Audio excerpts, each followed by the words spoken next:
And boom, just like that, back at you. Welcome to another episode of the Official McCoy podcast.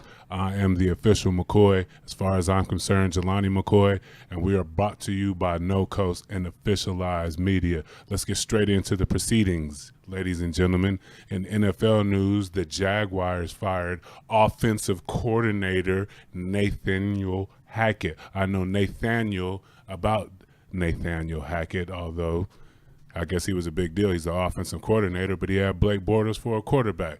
They got 7 straight losses. Blake Bortles is looking real human out there. They passed up on a lot of great quarterbacks, a lot of great players for Blake Bortles, and he got extended. Coughlin came in there and extended him. Now they got 7 straight losses. They're having to get rid of players like Fowler. Jalen Ramsey's having to eat a lot of crow pie because he spoke out on everybody that was nasty, and he got a nasty-ass quarterback in there trying to score points. And the defense is not scoring points like it was last year. You can't go into every year thinking like your defense is going to score 2 to 3 touchdowns every single season, and you end up with a Blake Bortles, and Blake unfortunately leads you to 7 straight losses, and he gets benched. For who? Cody Kessler? Cody Kessler still alive, y'all. Still backing up somebody, ready to step. Fight on, please, Justin. We ain't trying to hear that. Anyway, why can't we get any more UCLA backup quarterbacks in a situation like Cody Kessler? He's out there hiding in Jacksonville, waiting for the Blake Bortles debacle to unfold, and it unfolded. Now Cody Kessler gets a spot, another chance to start. You forgot Cody Kessler was in the NFL. Stop. So it's turning out to look like 2017 was a fluke for the Jaguars because they relied on that old Giants defense way of mind that Tom Coughlin is thinking his defense is going to hold up when people are scoring 50 points a game. That's old news. You got to get on a new wave. Speaking of a new wave, the Texans are on fire. They got 8 straight wins. They're the first team in NFL history to lose 3 straight and then win 3 straight. That's hard to do, especially in the NFL. Today's NFL is so easy to crumble with different injuries and players in and out the lineup and different game plans defensively. It's hard. So they got 8 straight wins. They're looking like a real Super Bowl contender in my eyes. Dope quarterback. They got receivers. They got running backs, DBs. They got linebackers. They got Clowney and Watt. I'm rolling with the Texans right now. Everybody's rolling with the Texans. It seems like they're rolling with themselves, and they got 8 straight wins. So, yes, I do think Houston is a title contender because the Jaguars fell off. The Brady's going to, the team Brady, the Patriots going to do what they do. I don't really see anybody in the AFC that's going to, well, they got to deal with who are those guys, the Chiefs? They got to deal with the Chiefs. That'll be a good game. Now, I'm not really worried about Pittsburgh. Y'all worried about Pittsburgh? They're showing some chinks in the armor right now. No Le'Veon. I think the Le'Veon thing worn on them, and when Le'Veon decided, or the league decided that he wasn't going to come back because he missed the deadline, I kind of think everybody was low-key waiting for Le'Veon to come back because they really wasn't trusting James Conner like that. Although he's having a good year, they was relying on Le'Veon to come back and rush for 1,000 yards in 5 games. What about the Chargers, Griffin? We don't talk about the Chargers here on the Official McCoy podcast. They left us high and dry, went up there to play in the StubHub Center, and they playing in front of crowds of 2,000. Chargers all right, they balling. We don't talk about the Chargers here. They're not a threat in the AFC. The Texans are. Moving right along to the R words, those shady guys over there in the NFC East. Your boy Dan Snyder over there tripping, signed Reuben Foster off waivers directly after he had, and what is it, a domestic violence a case or a complaint, whatever these things that he's having against him. Is that a good move? Hell no. Nah. Be disrespecting the legend of Sean Taylor over there in the R-word lordom with the signing of Reuben Foster so closely related to when we're trying to celebrate Sean Taylor the other day. And you come out and sign Reuben Foster? I ain't trying to hear that. Dan Snyder is weird.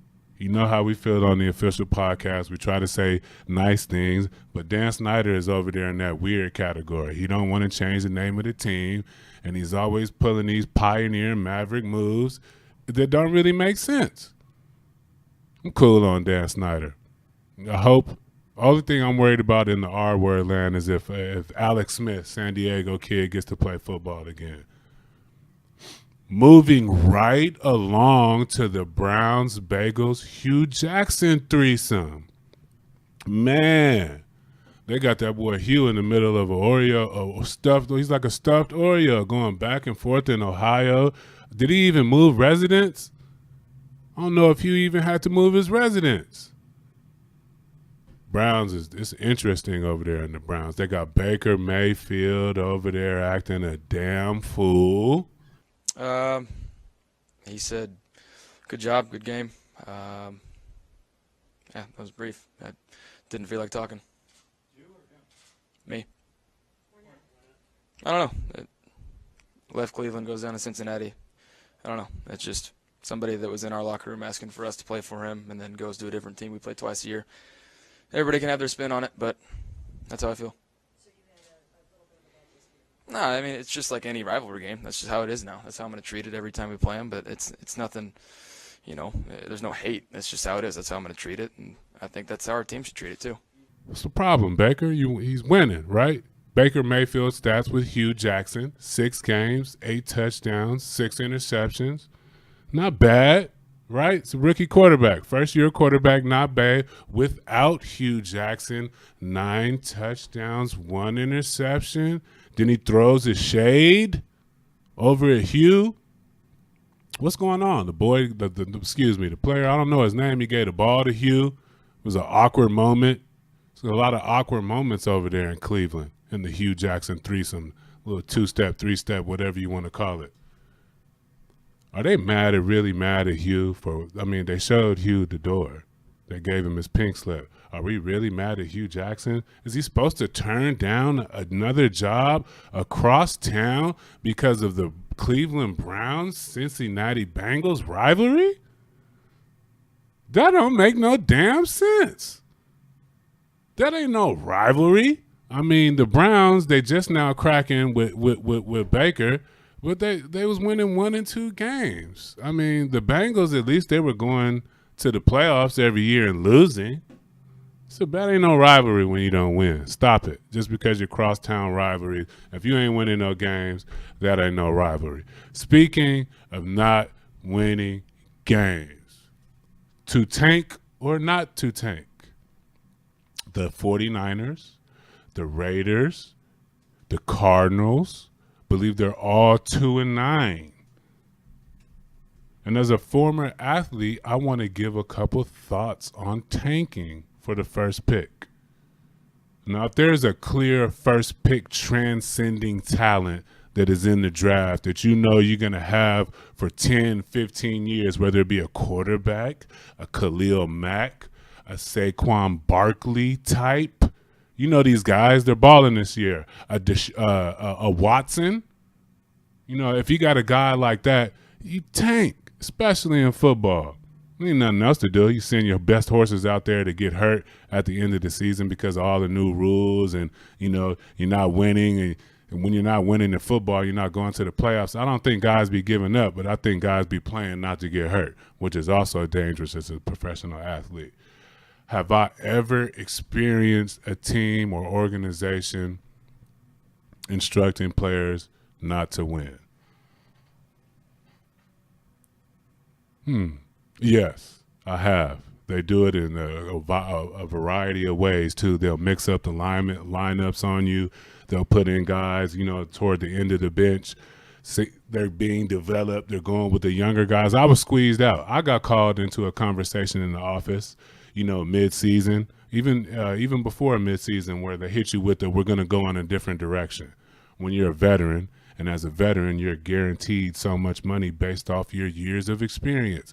You cannot take less money just to be on the team as a part of the CBA. A lot of people don't know that's in the CBA, where your years of service guarantee you X amount of dollars. So even if you're going to be like, I'll take $300,000 less to make a team to extend your career, you cannot do that. And that's how they force the veterans out and put the young players in or start tanking. So that's, in a way, is a form of tanking. Do you tank in football? Yes, if you can get a transcendental challenge. Do you tank in basketball? Same rules, right? Phil, that's what Philly did. Wasn't that the process? Tank until they got Simmons and Embiid and a couple more players. I mean, if your franchise can stomach that, I don't know, you can't do that in Los Angeles and New York and some of these other places. You at least got to act like you win. You're trying to win. Who's acting like they're trying to win right now? The Lakers are. They won 7 out of their last 10, but I believe they quickly fell back to the pack in the West. What? But isn't the pack only separated by like 2 games? I think first and 8th spot in the playoffs, if they started right now, are only separated by like 2 games. And speaking of that, the Clippers are in first place in the West. Who thought the Clippers were going to be in first place? I didn't. Trez is balling. Montrezl Harrell is balling over there, looking like a young. What's my man's name? Detroit. Ben Sequiz. Ben Wallace. Look at the big brain on Justin. He knows who Ben Wallace is. He looking like a young Ben Wallace down there, balling. Is this Jerry West doing though, or are we celebrating Doc Rivers? I'm going with Jerry West. For some reason, wherever Jerry West goes, he was just up there in Golden State right before they formed the super team. He moved on down to Southern California, and he's doing magic with the Clippers. How come, wait a minute. How come Jerry went to the other side of the locker room? It just dawned on me that we had an opportunity to bring Jerry West back inside the Staples Center into the correct locker room, and we let him slide on over there to the Clippers. Is the Ballmer bag bigger? Ballmer is a billionaire. The Busses are not billionaires. Maybe he got the proper bag over there in the Clippers. That's interesting. Well, the Clippers are in first place. LeBron is looking like LeBron, but his usage is crazy right now. I would have thought by now one of the younger players, Kuzma, Brandon Ingram, Lonzo Ball, any one of the younger players would have stepped up and provided a second score. We don't even have a second scorer for the Lakers right now. Who's the second scorer? Kuzma? I mean, he be shooting a lot, you know what I mean? I guess he's the best option we have as a second scorer for the Lakers, but one of those young guys got to develop sooner rather than later because we don't know how long Magic is going to wait. That's real. Speaking of not waiting, I know everybody's waiting for the Warriors to fall 5-5 in their last 10, although KD had 2 straight 40-point performances. That's KD being KD. Like I said, he likes to ball in peace. Let him ball in peace. Are we really believing that there's problems up in Northern California and this is the end of the Warriors? No.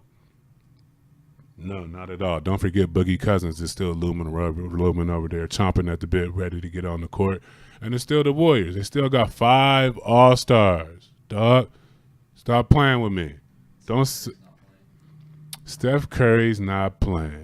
Steph Curry. You hear a lot of that. Ever since Steph stopped playing, Draymond started tripping, and yada, yada, yada. Is that what we're believing, that Steph is the glue because he's possibly the most unselfish superstar in the history of the National Basketball Association?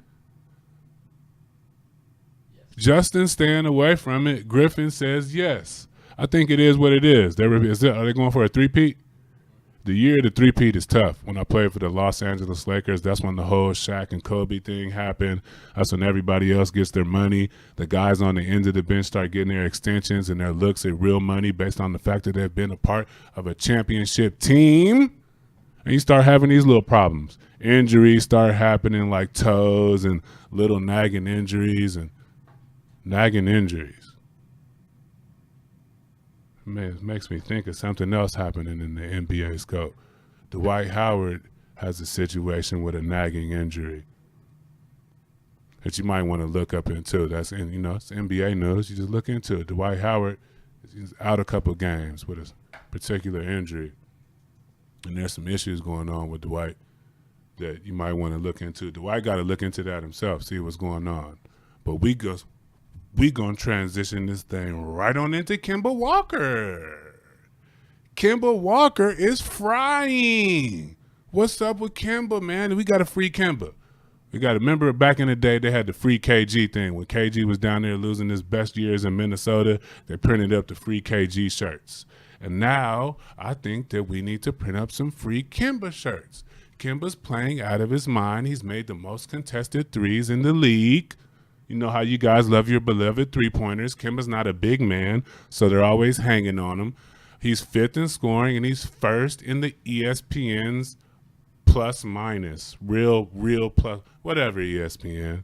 I guess you can create any type of stat or analytic you can't need, and Kemba was supposed to be a disappointment, right? Everybody was off Kemba at first. You know what I mean? He was a littler guard. You know, they didn't understand the dynamic.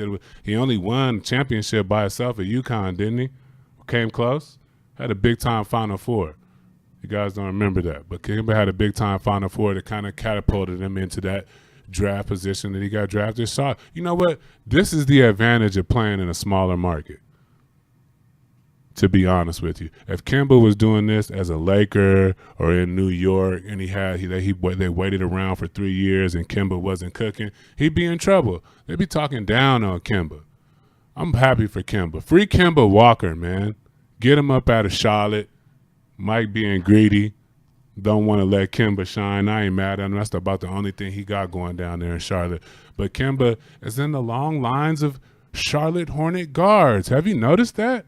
Charlotte Hornets got a great tradition at point guard. They got the OG point guard, Baron Davis. Muggsy Bogues was a G. Dell Curry. Rest in peace, Bobby Fields. Hersey Hawkins was a dope Charlotte. And small guards. And Kendall Gill, he wasn't a small guard, but if you look, the Charlotte Hornets have a history of not like real big traditional guards balling for the Charlotte Hornets. But we got a free Kemba and get him up out of there and get him to a bigger team. Speaking of bigger team, no disrespect, Charlotte, but we don't want to see Kemba wasting his years. Get him on a bigger stage like Matt. Send him on over there to Fizz. Fizz got the boys dialed in a little bit in New York. They got some money over there. Sending them on over there to Coach Fizdale, let him twerk out in the middle of Madison Square Garden where he deserves to, as he once did in the Final Four, the Big East tournament, whatever that was, where Kemba was frying. Man, speaking of you know who I wish was frying was Markelle Fultz. Markelle. I don't know what's going on up there in Philly with Markelle Fultz. He missed another game with a shoulder injury. Everybody's saying he's having an unimpressive season. This season ain't bad. Even with a broke shoulder, he's still carrying the stats of some starting point guards and rotational players. He better than Dante Exum. What is Dante Exum doing better than Markelle Fultz? And it's only been Markelle Fultz' second season. I dare you to find me. You're gonna pull up some stats, but I'm a real life basketball player, and I think Markelle Fultz just need to get out of there. He's in the Philly media. You know how the Philadelphia media be acting. They be acting a damn fool for no reason. They acting like they winning. Y'all ain't won since AI, and don't get the little Philadelphia Eagle championship twisted. This is the NBA. So let's give Mark hit that same snap that auntie hit in that video about Thanksgiving. Anyway, he needs to hit the reset button. Would you trade for Markelle Fultz? Depends on the situation. Would you trade for Markelle Fultz? A disrespectful third round pick, Griffin says. Would I trade for Markelle Fultz? I'm going to go with Justin on this one, depending on the situation. I think he's a lot better player than people are giving credit for, considering some of the players that are in rotation in the NBA right now. It's not what it used to be. Some of these rotation players are boo-boo. And I know, there you go. They're going to be like, that's another old player talking down on the young players and yada, yada, yada. But, I mean, some of these rotation players, they got a lot of work to do. Got a lot of passes that we couldn't afford to get in our development stages. You have to be a full player. Now you get a contract based off having the energy. He's an energy guy. What kind of mess is that? He's an energy guy. Back when we played, everybody had to have energy. They don't run 17s anymore. These kids these days. It's tough. College football is not tough, and are we surprised of the top four? Bama, Clemson, Notre Dame, Georgia. That's not surprising. Notre Dame surprises me, but I don't buy into it. Don't y'all start thinking that this is the Irish year to start coming back and bringing back the glory of Notre Dame football. Relax. You're going to make the college football playoff. That should be enough for, the touchdown Jesus fan base. What's not going to be enough for a fan base if Jim Harbaugh don't get himself together and the troops together and beat Ohio State in the big game. Thought they had the big bully defense, right? They had the big bully defense. They had the old school Michigan Big Ten bully defense. There we go again, thinking your defense, your vaunted defense is going to win games for you. In 2018, they don't care nothing about that defense. They won't hand the ball off all game. They got screens, bubble passes, RPOs. They got all kind of nonsense to help you stop from lining up those great defenses. And that's my take on college football.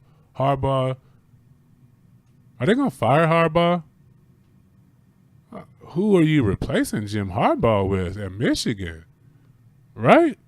I don't think you fire Harbaugh. That's not the way to go, Michigan. Don't play those games. You just got to figure out what's going on. You just got to hope that Urban Meyer taps out of Ohio State, really. And he doesn't. He takes that recruiting wizard or whatever they're doing over there at Ohio State with him. But it might be the offensive coordinator who's dope, who he passes the team to, who led the team to three or four straight victories anyway. It was long-winded. That's my take on sports, NFL, NBA, college football. You guys have a good rest of the week. Thank you for tuning in to the official McCoy podcast. Continue to follow us and support us across all platforms.